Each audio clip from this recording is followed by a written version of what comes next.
in-person sampling. We do a ton of in-store sampling.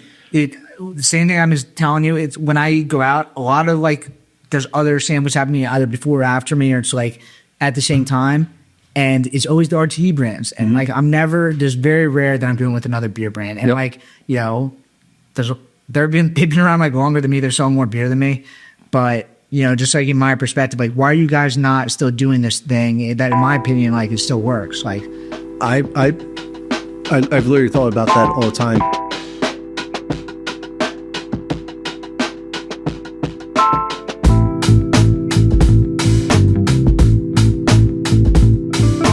Welcome back to Brew That Podcast. I'm your host, Richie Tevlin, joined as always by Evan Blum. Hello. Tonight we welcome on Nick Cicione from 2Moods. So it's nice to meet you. I mean, I've seen your stuff all over the place. We're like kind of got started close to the same time. Yep. And, you kind of came on like right when RTDs were allowed to get in beer shooters. And now I feel like we're kind of like doing the same thing. Yep. So I guess let's just get right into it. First, before we like crack one of these open, could you give like the general idea of the brand so that, I think that makes sense. Then we can crack open the chill one. Yep, for sure, because it's different. Yeah. So the brand's called 2Moods. Yeah. Right? Because we quite literally have two versions or 2 moods of anything we put out. So we have an 8% ABV we call Thrill. Yeah. So, a little higher octane. Like get the party started. Well, yeah, exactly. A little bit more punch to it. Yeah. But we also have a 4% option we call Chill. So we kind of play on both sides of the ABV spectrum. Sometimes you want a little, sometimes you want a little bit more. It's like the Sour Patch Kids, like it's the sour, the sweet. Yep. Like the same way you think about like I call it like a session IPA versus like a double. Yeah. Like you're an IPA guy, you like the hops and whatnot, but applying that to the RTD space. Definitely. So let's start off with the chill one. Yeah. So we just had somebody else drinking barrel aged beer. So we'll work our way up. So 4%, and then this is your main ones is the Orange Crush. Correct. So we had when we started, we had 3 flavors of vodka seltzers. Yeah. Pineapple, black cherry, pink lemonade. They're very good. I put them, on par with any vodka seltzer out there. But, given the timing of where we were in some of the national brands and also, like the statesides of the world, it was people liked the concept. They liked the liquid, but it was harder to convert people to a new vodka seltzer. If it's the same flavor. Correct. Yeah. Despite the kind of uniqueness of what we do, we got the high, the low. Yeah. But we came out with the Orange Crush this past summer, and it's just been like killing it. Orange Crush is obviously crushing it. Yeah, it's like a nice summer drink everywhere, but especially on the Jersey Shore. Yep. Cape May, like all the southern beach towns are like that's what I think of when I think of Orange Crushes. Yeah.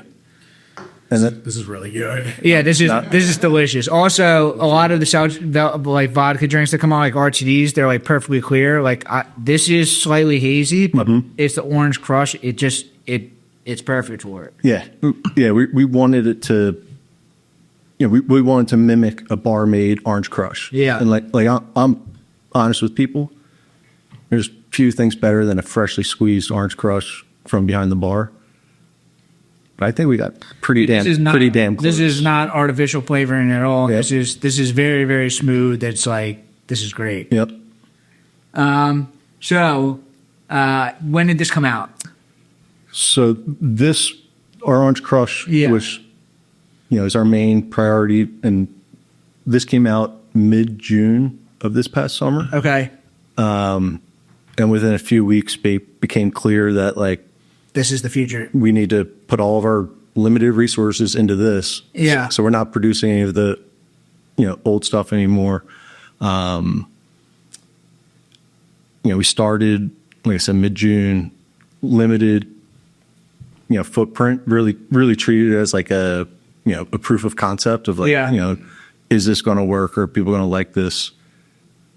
And we kept running into, every time we would go to like expand, like let's say like 5 new accounts this week, we would be getting reorders from the previous accounts. It's like, we don't even have the product to expand, which is a good problem, but still a problem. Yeah. So it became clear very quickly of like, all right, we need to not worry about producing the other stuff. This is what's moving. And even though we're in, end of February, kind of traditionally slow times for RTDs, they've still been moving. And it's funny now, first 5 months, both 4%, 8%, 50-50 sales wise. Some stores do more one or the other, but in aggregate, Probably what your goal is too. Yeah, that kind of like confirms our belief that there's a drinker for this, there's a drinker for that. Yeah, they often overlap. A lot of times people are grabbing both because what you're drinking, time of day, or different occasions, different moments, kind of like affirmed our beliefs. But it's funny, since the start of the new year, while it's cold, there's not much going on. We're selling a lot more of the 8%, which I guess, I understand the logic. I understand the logic because it's not like you have like an all day barbecue. You're not down at the beach all day. You're having a couple of drinks. You want to make them count. It's been snowing. You're sitting your ass on your couch. Yep. You're not moving. Yep. So I understand, and I fully expect, that to kind of even out as it warms up. Definitely. You're outside all day. You don't need many 8% drinks. You see a couple do the trick. 4%, so you can drink them all day. Yeah. 8% will get you from A to B. Yeah. So this came out in, I guess, last summer. When did the brand actually start? Or where do you want to start? The brand, or like, because even your family has a history. Like, do you want to just start with that? Yeah, let's start there. All right. Yeah, I guess let's start with why I'm crazy enough to be in this business. Yeah. We all are. Yeah, right. I mean, everyone's got a story of why they're doing this. So my family, we've had a beer distributor in South Philly called Cicione Beverage, 20th and more area, since Prohibition ended. So it's hard to confirm, but we believe it's the oldest in Philadelphia. If it's not the oldest, it's definitely tied to the longest running because you couldn't do anything before that. If we're talking days and weeks difference, like all right. But so that was my great grandparents that started it. It was a grocery store. Prohibition ended. They started selling beer as well. Pretty soon after that, they decided to just go full into the beer distribution business. So my grandfather, my grandmother, all their lives worked there. My dad, my aunt, that's what they did forever. And then myself, my brother, all the cousins, we've all kind of put in our time, as we say. Like summers, holidays, whatever. When you're out of school, it's like, all right, well, let's go down to the beer store. Yeah. So that's how I have any interest, and that's where the passion comes from. It's in your blood. Yeah. I'm not drunk right now. I'm not, but that's where it comes from. We ultimately the family sold the business, maybe a year after I had finished college. And I had gone on to do, other things career-wise. Obviously now, hindsight's 2020. If I had known I was going to get back into the business, I probably would have run it for a few years. But it was probably the best move at the time. Neither my brother nor I or any of the cousins were adamant about taking it over. Yeah. And my dad still works there 2 or 3 days a week, which is probably, you can't pull him away. Yeah, it's probably the most retired he'll ever be. Right? that guy, he's the man. He can't sit still. Yeah. So that's how it started. But 2Moods specifically, I want to say midsummer of 2023, we started with our vodka seltzer products. But given kind of the laws in Pennsylvania of what you can and can't do with spirit-based products, our only options were, on premise, so like selling to bars. We could sell, direct TTC online to, Pennsylvania addresses. And it did really well. But also, clearly limited what you can actually do. Mm-hmm. And then by the spring of 24, we finally got in, jumped through all the hoops and hurdles of the PLCB to get into the fine wine and good spirits. And then 4 or 6 months later, the new RTD bill passed that opens up significantly more sales channels for these types of products, especially if you're Pennsylvania made. So, and we knew that was in the works. And it was one of the reasons. The timing made sense. Yeah, where I was like, all right, let's start now, knowing that this is in the pipeline where the market's going to open up for us. Yeah. So I guess by September, October, we were able to start working with the beer store channel. Our previous products did well. Not everywhere. I'm not going to say that they lit the world on fire. We had some stores that are upset with us that we're not producing them anymore. But as soon as we came out with this, like it was just like the sales velocity was just night and day. Where it's like, we're not a huge company. We don't have the and then for you to manage different SKUs and like all this other thing, it's just like you have to kind of turn it down. So put all your effort into what's actually working. Yep, and especially just our concept of everything we do, we're going to have 2. Yeah. So they each have their own MOQs. The can's different, so we got to deal with all that. Dude, trying to sell T-shirts is horrible. Like online. Yep. It's like you create one product and now you have 6 SKUs. Yep. That's why just lean into the hats. It's just like one SKU. And that it's something that I never thought about before I got started. I was just like, oh, T-shirts. Everyone wants T-shirts. But it's like just managing the inventory because it's not one product. It's 6 products every single time you make one product. Yep. Got it. One size fits all. Exactly. Exactly. Something really interesting. Like, I really haven't seen an orange. Like, they have some orange stuff, like RTD wise, on the market, but like, this is very different than anything I've definitely tried. Yeah, I mean, there's a handful of canned Orange Crush brands, none of which I would say have like kind of established themselves as like that. And there's orange seltzers, but this is not a seltzer. This is it's much smoother. It's not carbonated. It's there's more to it. Like it's again, we try just to mimic like a bar-made cocktail where they kind of just splash it with soda. Yeah. So there is carbonation to it, but it's not a seltzer. Correct. It's way less carbonated than any seltzer would be. And we even tried when we were formulating, because obviously like, people love non-carbonated things right now, and it just didn't quite work. Like it tasted good, but it wasn't what people think of as an Orange Crush. Yeah. And then, we kind of just dialed it in, figured it out, just enough carbonation to kind of cut through some of that citrus. And it's been, so far, it really seems like people like it. Yeah. So we're happy with where we landed as far as the liquid goes. People have a lot of fun with the brand. If we do like a store sampling, especially when like a couple walks in, like almost the first thing that comes out of their mouth, like, oh, this is fun.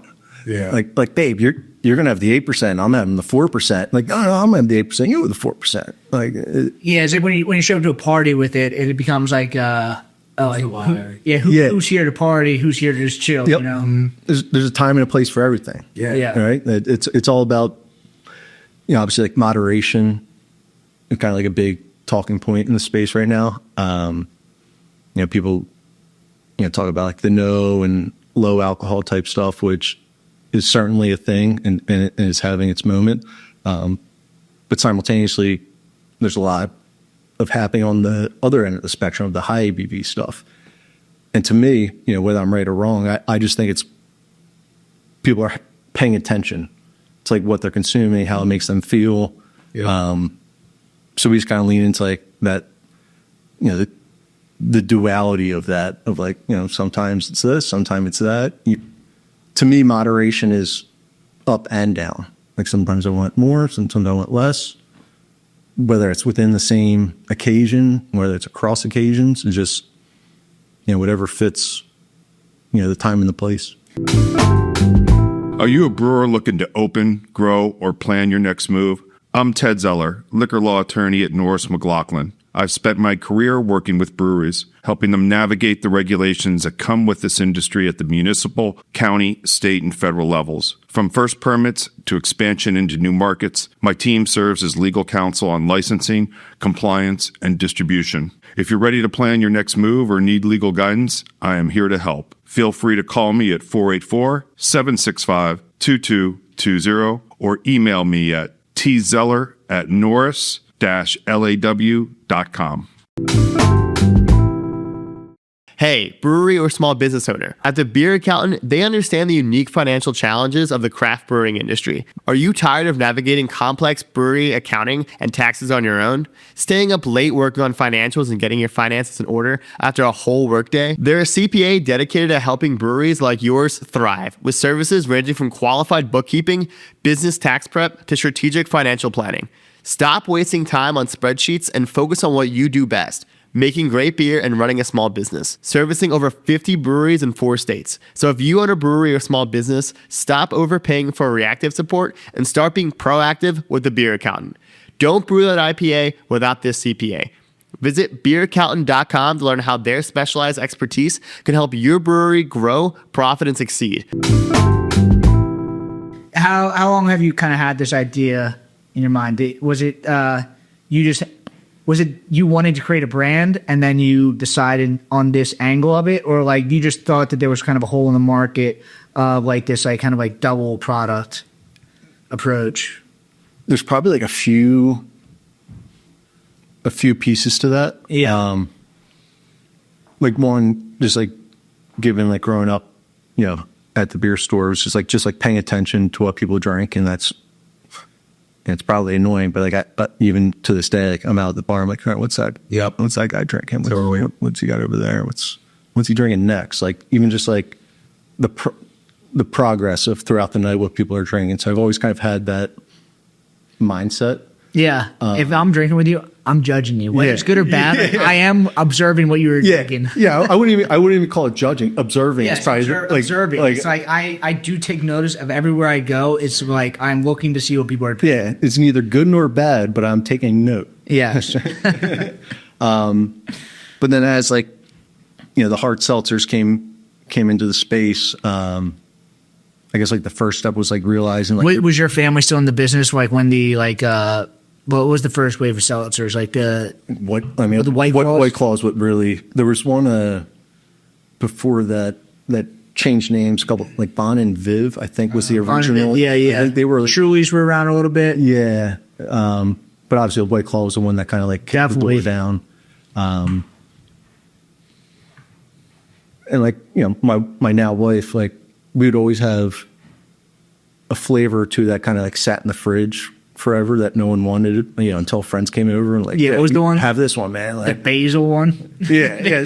Like, there was always a flavor that just like, wasn't the first one out of the cooler, or the first one out of the fridge, and it was like, I don't know if we need 30 flavors. Like I think people know what they like and they gravitate towards it, and that's sort of kind of like I call it like the baseline of like confidence of like, I'm probably gonna like this because I know I like this flavor. Mm-hmm.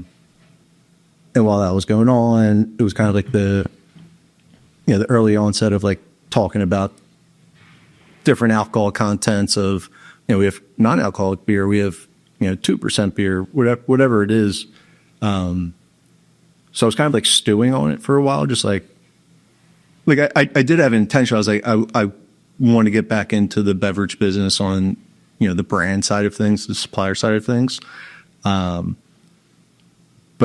I think what like connected the dots, my previous job, I was catching a flight. I was going over to India. I was working for like an Indian IT company at the time. Yeah. Long flights. I was like, I'm definitely going to get a drink at the bar beforehand. And I probably like a whiskey ginger or like a mixed drink. I ordered it like, do you want a single or do you want a double? It's like, the answer was double. But that's kind of like what I was like, like I know what I like, and sometimes I want less of it, sometimes I want more of it. That makes sense. That Yeah. kind of connected the dots, and like it wasn't like immediate, like, oh, it's going to be 2Moods, it's going to be Thrill and Chill, but I was like, huh, like that concept kind of could play in this space, like the same way there's like a nomenclature for different strengths of beers, of like a session IPA or an imperial. There wasn't that for RTDs. Yeah. And there are brands that I think White Claws, what do they call their 8%, like Surge, or Yeah. so like there are brands that have, their core, products, and like But they come out way after the fact just because they're trying to get some other correct. placement. And like for us, like it's built into like our brand DNA. Like that's what this is. Yeah. Like everything else is kind of disjointed, and like, so like our goal is, to be like the de facto ABV variety brand. Also, it's like, what's the best way to upcharge people? Like, oh, you don't want to just buy 1 4-pack of this. Like, you got to get both of them. Yep. Do you do a mix of like the Chill and Thrill in the same package? So we with our vodka seltzer flavors, we did. We had 8-packs and 4-packs, which, we learned a lot from kind of like that phase of the business. It became clear pretty early, like people would try it, they like it, but like they would like one more than the other. Yeah. Then they come back to, the store they shop at and be like, can I just get this one? Yeah. And like next time I want that. That makes sense. So this was really just like a test of splitting them and make sure we can still maintain kind of like the brand value proposition behind it. So we may reintroduce that because, we have stores asking for it because their customers like that was the fun part about it. I just get an 8-pack and like I got what I want, and my friend has the 4%, like it, and plus it just that connects the dots of the brand when you have like the packaging around it, the cardboard. So I do think we'll offer that while also always having them separate as well for the people that know I just want something lighter. I'm trying to get after it. Have you guys seen different trends for RTDs as far as like packaging size or like 2 versus 4-packs versus 12-packs? Or like even like the slim cans versus the fat cans. Like, have you guys seen trend? I don't know much about the RTDs or like the whole beer industry right now is like everyone's good. They need to make 12 ounce cans. Yeah. Like, are you guys seeing like changes or differences in the RTD category? I mean, I think it's kind of like, like I don't want to say it's known, but like people kind of associate the sleek, the slim cans with RTDs. Yeah. Like even Mike from Fishtown, he just switched over to the slim cans. Yeah. Oh, did he? Yeah. Okay. Which I'm not sure. Like I think for his brand, I think the standard can worked pretty well, but it is just you just got to keep up with the times. Cool. But to me, even the way I shop, like I am at heart a beer guy. Like I like drinking beer. I mean, I drink an unhealthy amount of my own stuff.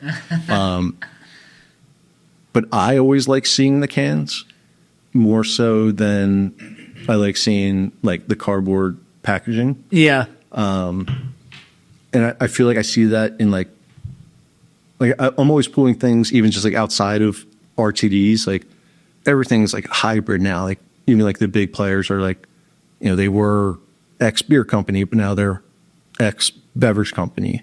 So I think it's helpful to kind of like borrow things across categories. And also, I don't like, especially craft beer, when a 6-pack or a 4-pack is in the cardboard case. I like it when I like exactly what you're saying when the cans are visible. Like when I buy a case, it's normally like enclosed. Yep. But especially like the smaller packaging types, like it's definitely I don't like just like a 6-pack in the cardboard. Just seems like super wasteful. Yeah, weird. yeah. Especially when you're in the business and you realize the cost of the packaging, getting them in the box. Yeah. If you're doing a variety pack, the variety, all those costs that go into it. Whereas like, yes, it's helpful for, the branding aspect of what you can tell people about the brand with all that real estate. It just creates a wall of your brand. Yep. But it seems weird to me to just grab a 4-pack or 6-pack that's wrapped in that. Yeah. Especially if there's, pack text that. It's just a double brand because then you take the cardboard off and it just looks like the same thing on the inside. Yeah. Yeah. So like when I started, I was, pretty gung ho on like, no, we're going to get some really nice design boxes. But now I'm just like, I like the cans visible. It's just The orange tops is nice too. yeah. The orange makes it kind of like pop. Definitely. If you see, It looks like there's an actual orange in the top of it. yeah, you see orange out in the wild because there's not many brands, at least around here, using the orange pack text. Like Then it's most likely going to be us. definitely. So Especially the slim can ones. yeah, yep. You see in the summer, like the beach towns go after these. So only sold in Pennsylvania at the moment. Okay. I definitely considered pushing to expand to Jersey, Delaware, because beach towns fits perfectly. Just the nature of Philadelphia, everyone's down the shore every weekend. Like I'm a Seattle guy. I'm always down the shore. They're probably bringing this down to the shore anyway. Yeah. From where they're buying it. Yeah, so like that a few, maybe even 2 months ago, like that was going to be like my main job of just like lining up the wholesaler and everything to get that going. But we have so much ground to cover in Pennsylvania, where it's a limited facility. Is it just you right now? On a full-time basis, yeah. That's where I'm at. And it's like, yeah, I could move into Delaware and Jersey. And I think my sales would pick up a little bit. But like, it's hard for me to even handle all the accounts. And I give everybody the love in Pennsylvania. Yeah. And I saw so much from the grow in Philly. Yep. That it's like, all right, why am I going to just expand my driving? Exactly. No, like, no. yeah, like the volume, it might be worth it for the volume, but like, Yeah. keep that margin in Pennsylvania. And even with this, like excise taxes in Jersey are tough. Yeah. Where like it really has to be, worth, the juice has to be worth the squeeze. Like Sure. I want to be there, if I could flip that switch and, we could bring on like another sales rep. Yeah. Yeah. Let's go. Yeah, but if you're the one that's driving around trying to like evangelize it all, it's hard for just one person to cover all that ground. Yeah. Yep. Especially because you still have so much room to grow in Pennsylvania. Yep. 100%. It's like now, we have actually Nate that you had on a few episodes ago. Free mind. Yeah. So his group, they're going to help us with sales out in Central PA. And then, Do you guys sell in Beaver Stadium? Did I see that? yeah, with our earlier products, we did. Okay. For a season or two in all of their, the hockey stadium, Beaver Stadium, which was awesome. But also it was in that period where we weren't even really available at retail besides the on-premise or online ordering. So like it definitely would have been more valuable now where we are more widely available. Yeah. But still just, great exposure. And then their cater, it's not our mark, I think it was maybe even like Oakview, had changed hands and the buyer, got a different position. He's like, look, I pushed this, but we're not up there anymore. Yeah. But that's not to say I'm not in any stadiums yet. Like I'm just starting to get into kind of the grocery store game, which is like a little bit different for me because like right now I'm just in beer distributors, restaurants, and I'm starting to get into some chain restaurants as well. And it's like it's a much different game than just like the mom and pop shops. Yep. That's like we really are on like the same wavelength there. Yeah. So that's kind of like our next. But you guys know push. Wegmans?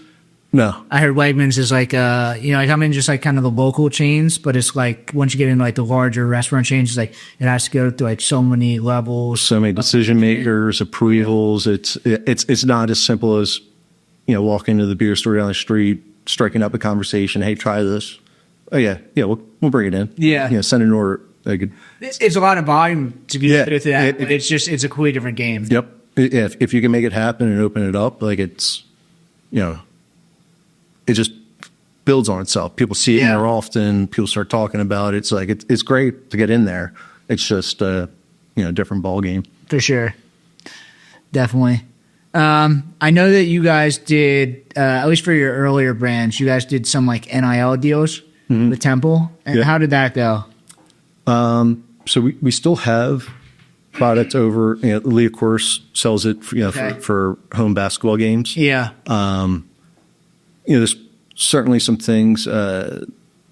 This brand is like, I don't want to say it's like a college brand, but it's one. I mean, it's incredibly drinkable, and like also like the 8% stuff. It's like I feel like that's the 8% is like I feel like younger people like the 8% stuff. So I that was my kind of suspicion when we started. Yeah. And it is the college crowd does go for this stuff. Yeah.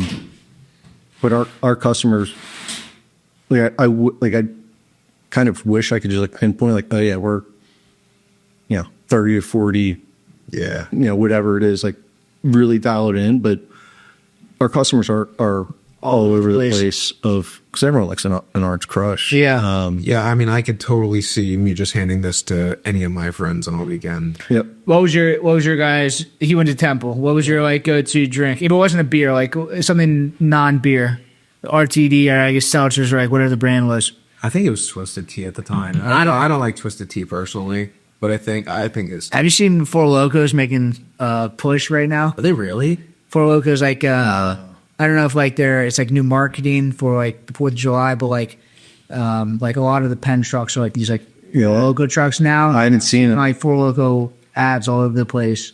Well, so what is Orange got for Logos? Nothing. I mean, they used to caffeinate, now they're not caffeinated.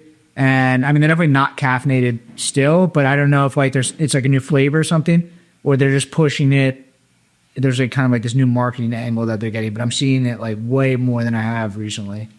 That was the time. It was only it became illegal. I think we're the same age. It became illegal my freshman year of college. Yeah. And I remember it was like, my senior year of high school was just crazy. And then freshman year was nuts. And then when they made it illegal, people were like buying like full pallets of it just to hold on to it. Like either sell it, to like friends or. I remember when it first came out, just working at the store, my dad was like, I'm not really sure what this crap is, but like they're buying it. Like it's moving. And it's like the new Apple Crisps, Bush Apple Crisps. Yeah.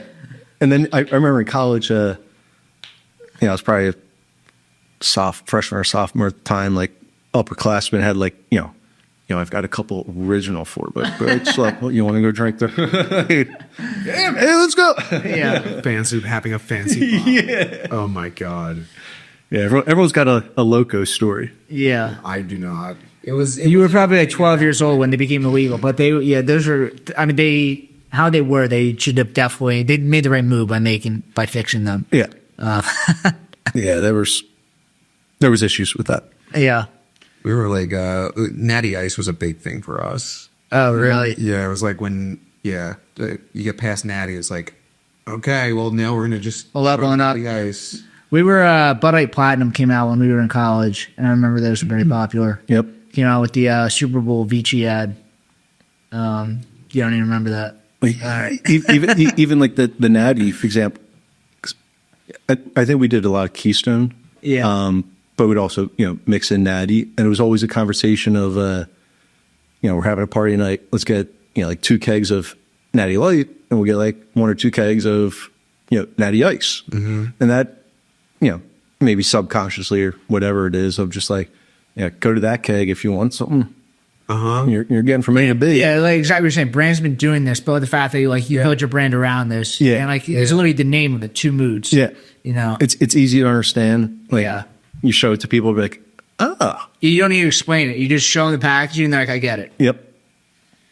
So how did the Chill and the Thrill come out? Like, was that you? You're just like kind of like ripping off all this, and like you just kind of like put it together? The Thrill and the Chill. So I had worked with a branding design agency. Yeah. I had 2Moods, Yeah. and like obviously these guys are professionals. Like, do you think this 2Moods like that 2Moods is like? Yeah. They're like, yeah, I think that works. And I had chill in my mind, and I couldn't figure out, what is now Thrill. It's seems clear now. Like, oh yeah, call it Thrill. Yeah. But they helped kind of piece that together. Evan's done chilling. Evan's about to have to go for the throw. It's subtle. Like it's That's what I'm curious. I do want to taste the differences. people are And like, that's when like people drink the 4%, like, oh, this is delicious. They try the 8%, and they have in their mind like, oh, it's just gonna bite, but it's smooth. It lets you know it's there, but it's not. It's dangerous because you start drinking it like the 4% ones. Yep. You got the muscle memory. Yeah, exactly. Exactly. yeah, there's not too, What for us? Yeah. too much of a difference. They're like very slight, very slight. That's correct. That is crazy. Yeah, it's all the same ingredients, just kind of tweaking the levels around. Where are you mostly in, like beer distributors, or like do restaurants and bars carry you as well? Yeah, so we're 90% of our business is beer distributors. Yeah. Again, just back to just like there's only 24 hours in the day. And that's what I mean, Yeah, but we do have bars carrying it, breweries carrying it, and like everyone's doing really well with it. So like that's like doing more on premise stuff is like a top priority for this spring and summer. cool. So I mean that's how I learn about new drinks. Like, oh, I like that. I'm gonna buy that when I hang out next weekend. So that's definitely top of mind. I think I listen to like some like marketing people like online, and they always talk about like like they're doing like internet marketing, and they always go back. They're like they keep trying to do these internet like marketing campaigns, and then it's like they start off with Facebook ads, and then they start doing like these other types of things, and then they just go right back to realizing like, yeah, but like my Facebook ads are just like much more valuable. Like I get so much more money back from it. So they go through the full spectrum. Like they start with Facebook ads, they start doing other stuff, and they go right back to Facebook ads. Yep. And then it's kind of like the master, realizing that like you can just kind of act like the beginner. Yeah. But for me, it's like, or for alcohol brands in general, I feel like you start off like, all right, you just need to get your beer or your alcohol brand in front of somebody, go to a beer distributor and just like let people taste it and then just talk directed to somebody. Yep. And then it's like, all right, but how can we expand this? Like, going out, figuring out social media, doing some like cool reel or like branding campaign. And then I just go back to like, yeah, but like when the times when I'm like actually just physically talking to somebody as they're drinking my product is just so much more valuable than like figuring out something else. And like doing these activities and in-person things, going out to a bar, like buying drinks for people. It's like, that is just like infinitely more valuable and like for my time and my money than like kind of anything else that I'm doing. I think for any brand, national, local, the highest ROI is always going to be, sampling, insert into cans and hands, liquid to lips, like getting people to try it, talk to you about it. Like, and even the largest alcohol brands like Bud Light, the largest liquor brands, like, yes, they do have like TV commercials and stuff, but still like the brands that you're seeing out at like a Friday night, like brand, a lot of people don't have like the budget to do that, but the people, they're doing it because it works. Yep. They're out there on Friday and Saturday night. They're buying Bud Lights for people. They're like, they're doing it.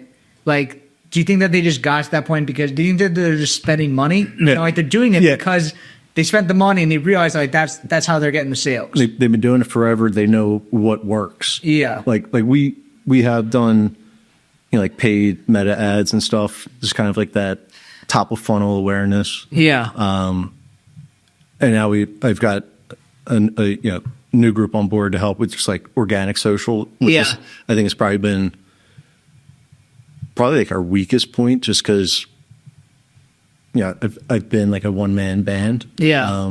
It's a lot harder. It's like, you think it's so easy to make a reel, but it's like, Yeah, it's like, all right, well, it's hard to consistently do it, which is like kind of what you need to do. And it's, yeah, and I'm not, even personally, I'm not a social media guy. Yeah. Like I have personal Instagram account, but it's I think 95% just pictures of my kids that my wife posts and it tags me in, so I don't have to do anything. So Yeah. I just don't.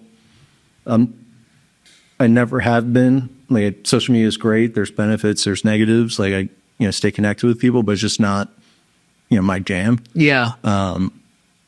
And between spending so much time, like the first 6 months of this, like I was out there selling, coming back 2 days later delivering, and we're not doing that anymore. We have people handing deliveries as soon as it I outgrew the capacity of my Santa Fe.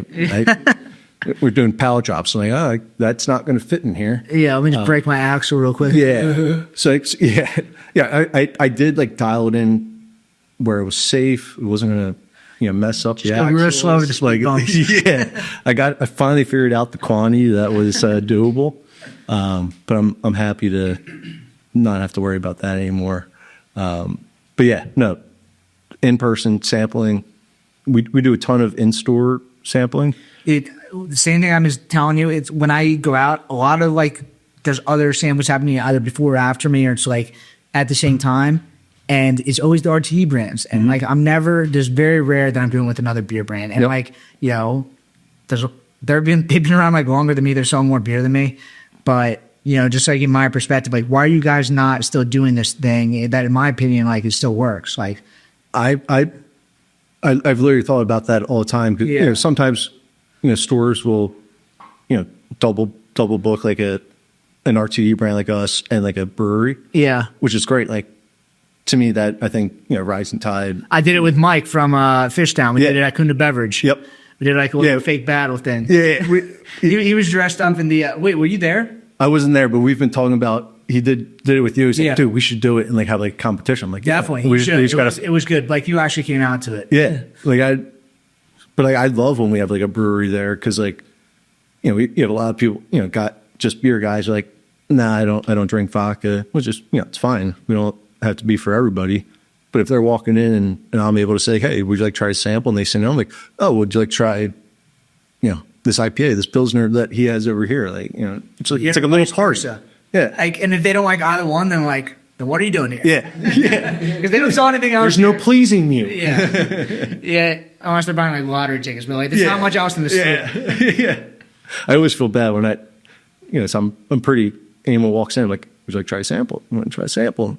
A lot of people are always like, no, I don't drink. I'm just here for this. I'm like, oh, sorry. Sorry. Yeah. It is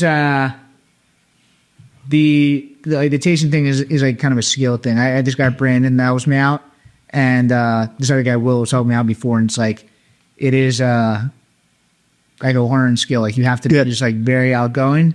And I've gotten much better at it. Like my 15-second elevator pitch to people is I kind of like dialed in. Like I'm sure you have like your own thing that like you. Yeah, you know like what they say something, what to hit them with. Exactly. Like, yeah.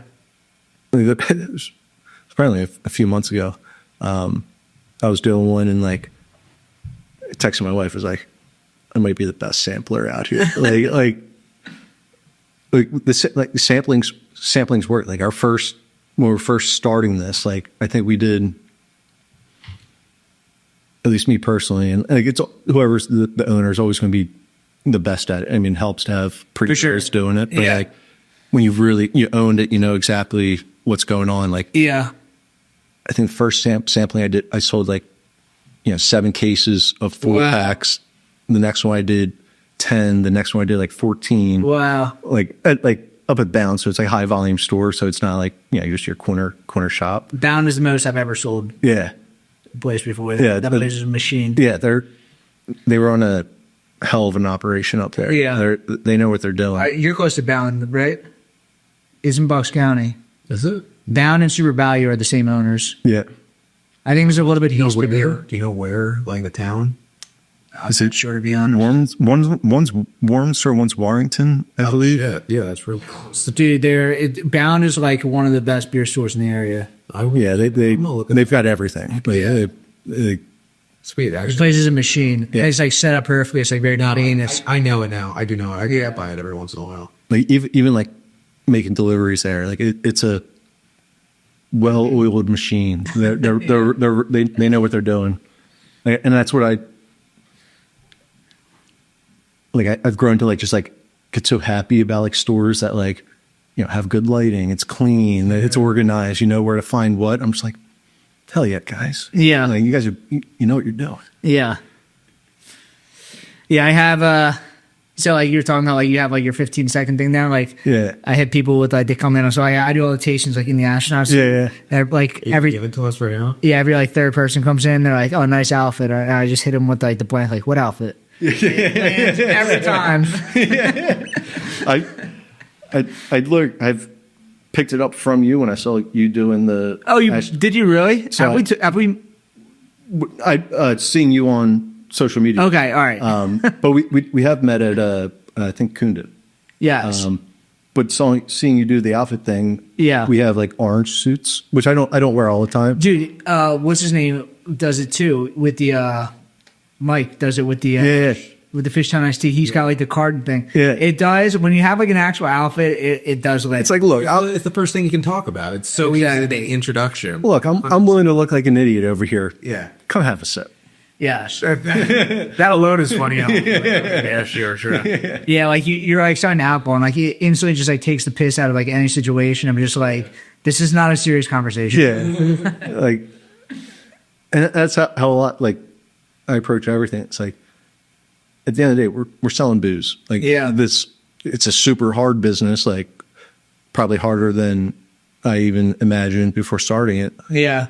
But it's fun. Yeah. And it's supposed to be fun. And the more fun things we can do that, are kooky or stupid, the better. Do you do tastings at bars and stuff?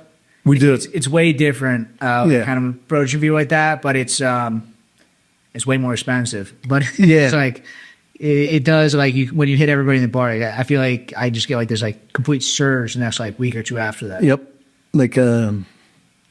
Kelliann's. Yeah. Up in the Fairmount area. Yeah. Shout out JP, he's the man. One night, I think I was sampling at Stone's, and I just texted him I'm just gonna pop over and buy some product for people. Let me know who the regulars are. And literally just me. It's not we had a formal thing. It was hey, can I buy you a drink of my brand? Yeah. And ever since then, it moves there.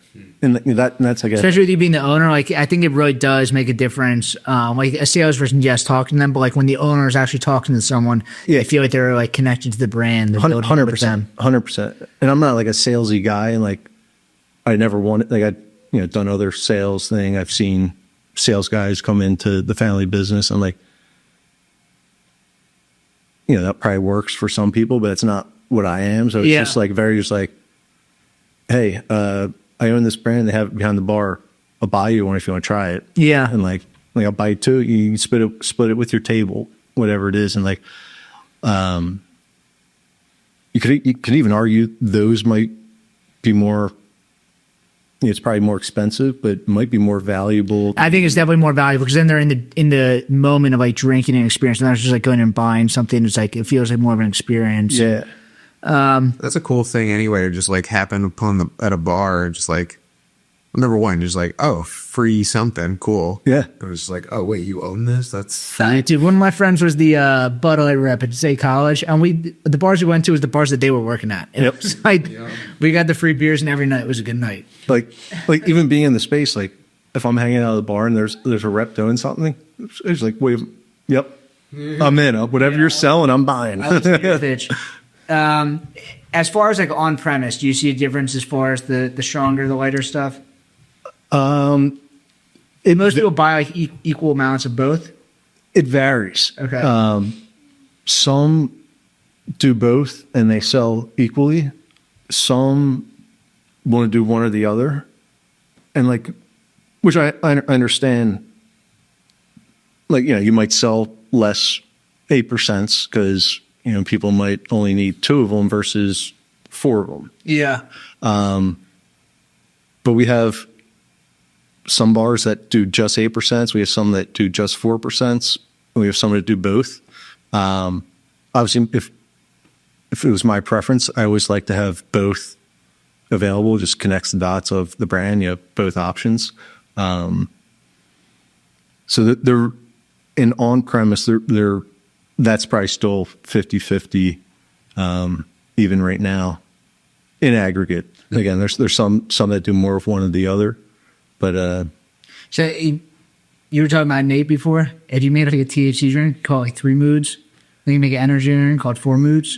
yeah, I was even thinking about like if you go non-alcoholic, you can call it nil to chill. Yeah, yeah. it's in the works. With the World Cup coming up, we're like nil. Yes, 0-0. Yeah, So it's cool.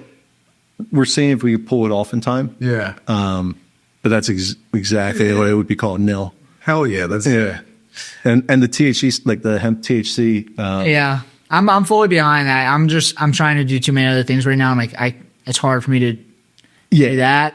But I think I still think the alcohol community needs to embrace that, because if they make that legal, like it's not that we're going to be fucked, but it's like we have the opportunity to take that under our wings. And like, why would we not try to embrace that if we can? If it's going to happen, we need to be in charge of it. 100%.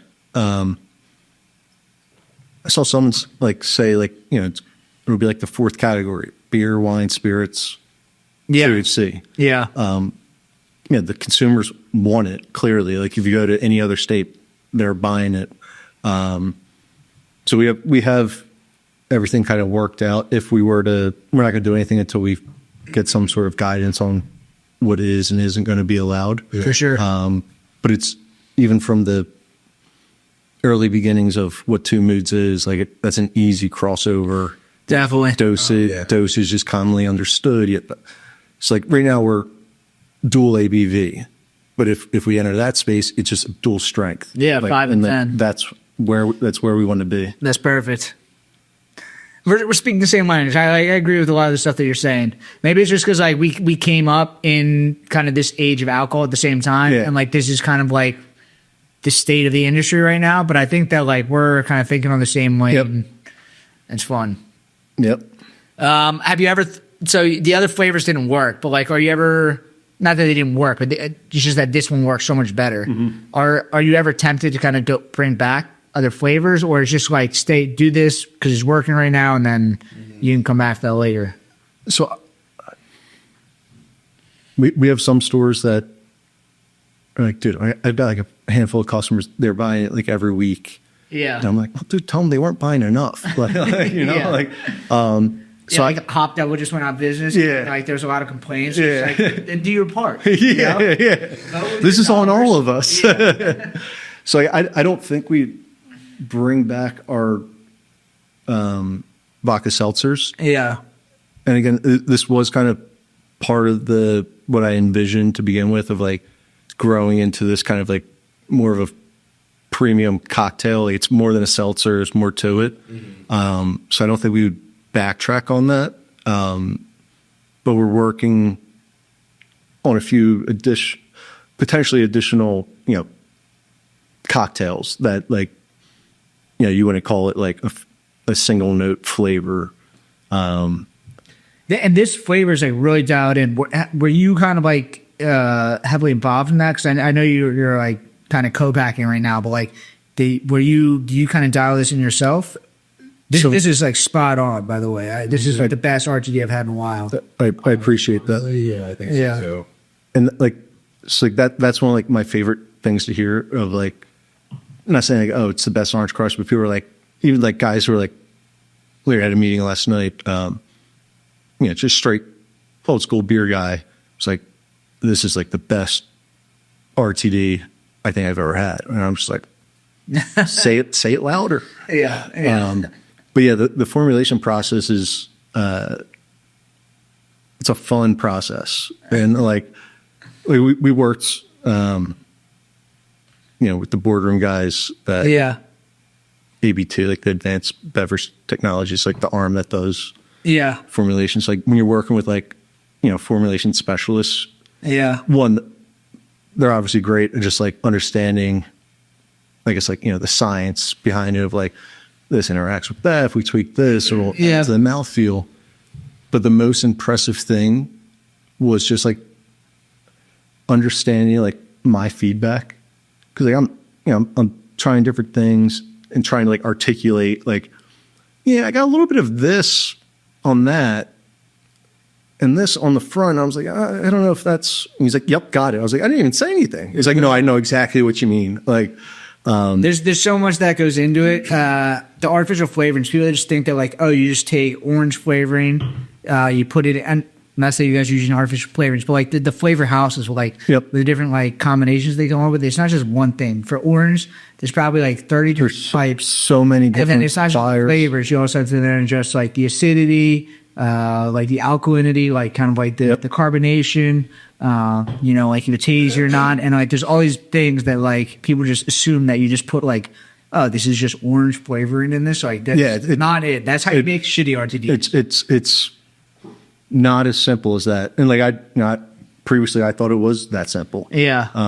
Like we had an initial, after a few rounds of like going back and forth, we had a product that was like, yeah, this is good. Like you drink this, that's an orange crush, but like it's not like knocking your socks off. And then we got our hands on like a different type of orange flavoring, orange concentrate that like was like, oh yeah, this just like flipped it. I was like, yep, that's. Yeah, I know when people try to make like strawberry flavored stuff, it's hard to make the strawberry. Strawberry's tough. It's really tough. What you have to do is you use cucumber flavoring and like raspberry, and that like that combination together just creates like this sharp strawberry note. But like when you try to use like the soft like kind of preset strawberry flavorings, it's just there's something off about it. Same with blueberry is really hard to do.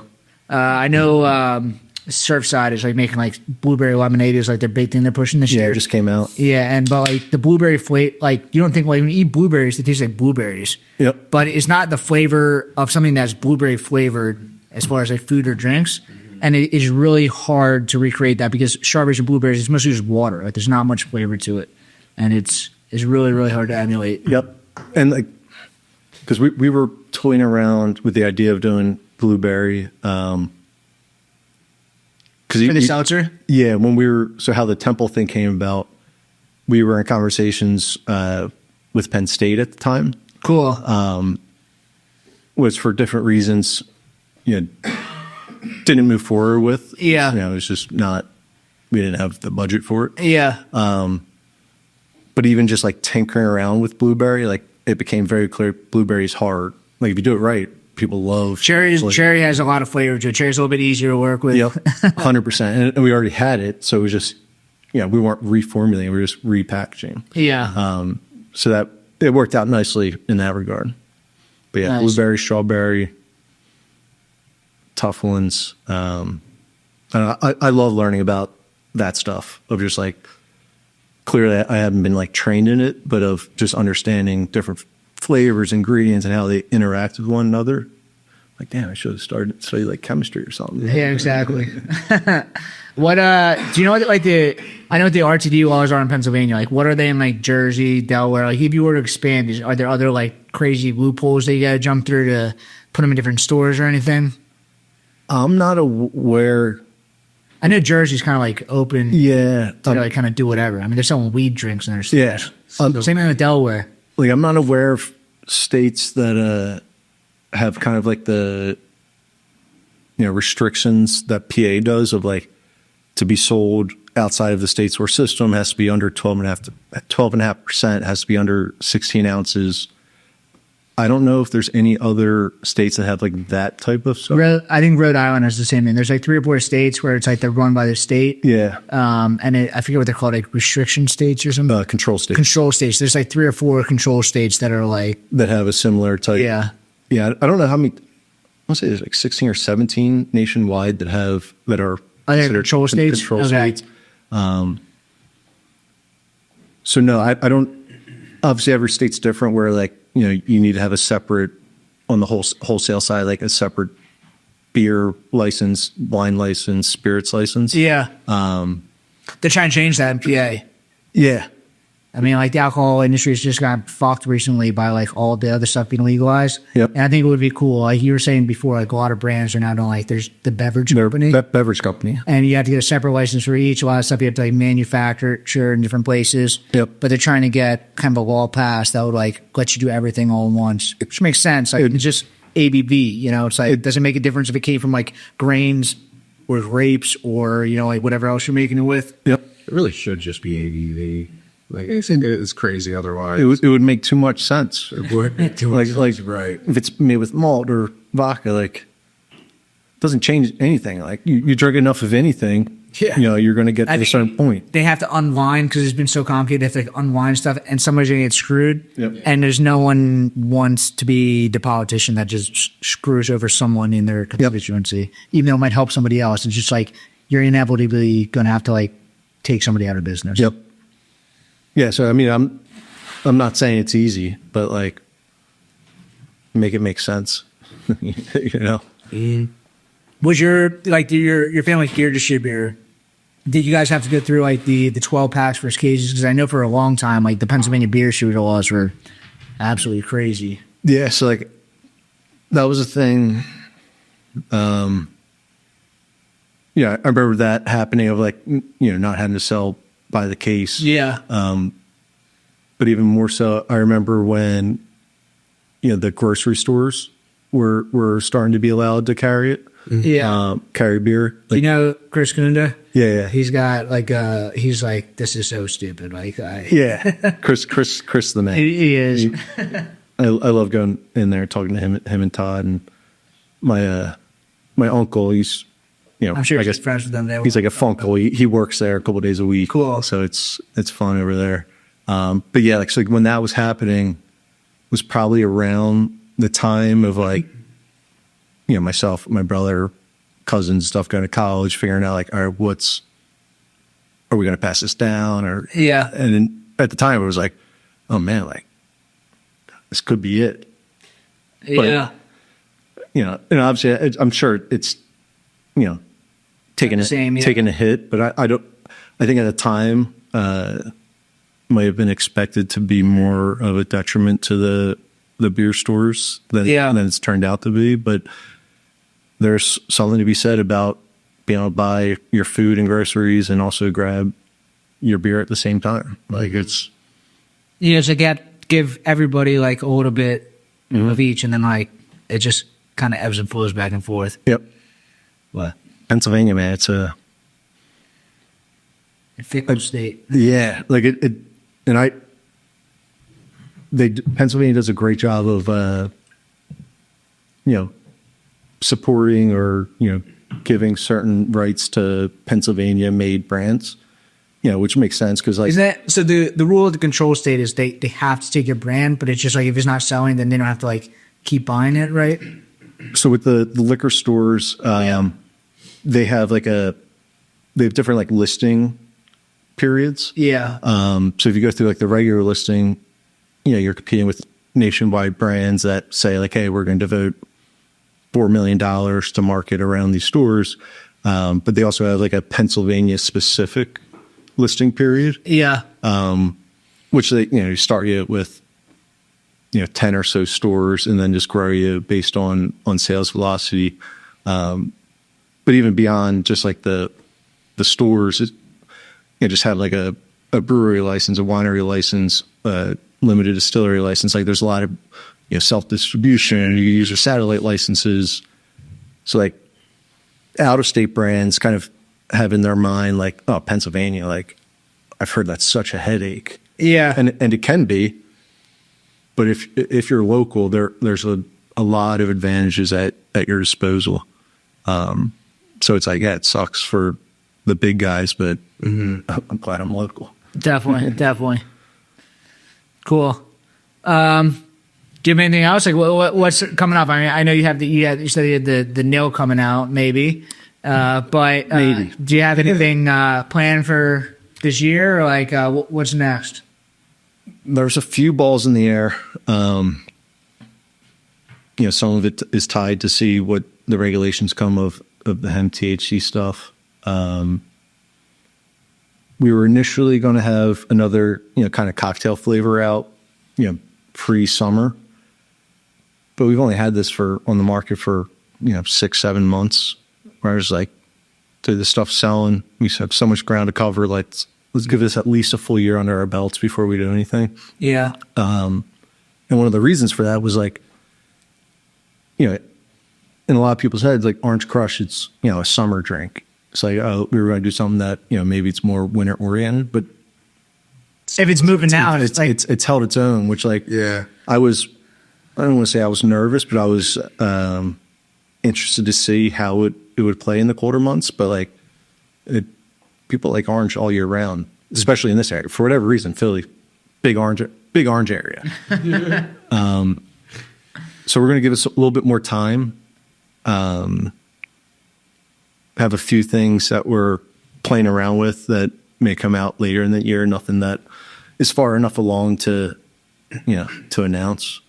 you guys got to get to a point where you guys can sponsor the Flyers. I feel like that's It's such a neat 100%.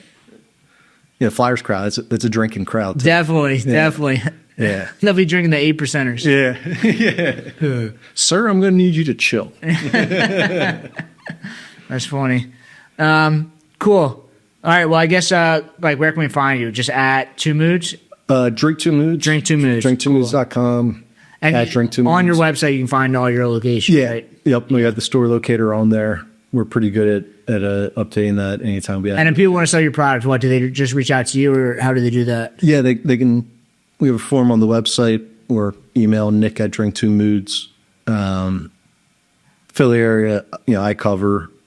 Nate and his crowd are going to be Central PA, and we have another guy, John, that's going to come on and help with kind of like the Lehigh Valley. Cool. But yeah, Nick at Drink2Moods is the easiest way to kind of get in touch right now. Awesome. Well, thank you for coming on. This was good. I was totally blown away. Like this stuff is delicious. Like the best RTD I've had in a long time. Dude, it kills it. Yeah, this is you guys found the flavor, so this is great. That's music to my ears. Thank you, guys. Cool, awesome. Then you can find us at Brewdad at the Brewdad Podcast. Subscribe on YouTube. Follow us everywhere. 5-star on everything. Thank you so much. Comment, like, do whatever. And we'll see you guys next week. Thank you.